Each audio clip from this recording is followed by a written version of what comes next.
विधानसभा विषय ओडिशा होची भारत रे प्रथम राज्य जोटी कि गोटे लैंग्वेज हिसाब से प्रथम गोटे राज्य है 1 एप्रिल 1936 मसीह बिहार एवं सेंट्रल प्रोविंसेस मद्रास प्रेसिडेंसी रो किछि अंचल को लेकिन ओडिशा गोटे स्टेट भाव में परिचित है।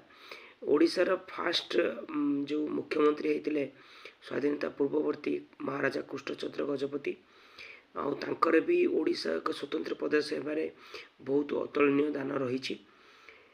तापरे इंडिपेंडेंस हो सारा पर हरेकृष्ण महताब होचंदी प्रथम मुख्यमंत्री एवं ओडिशा विधानसभा रो फास्ट इलेक्शन स्वाधीनता पर 1952 मसीह कंडक्ट कराइला।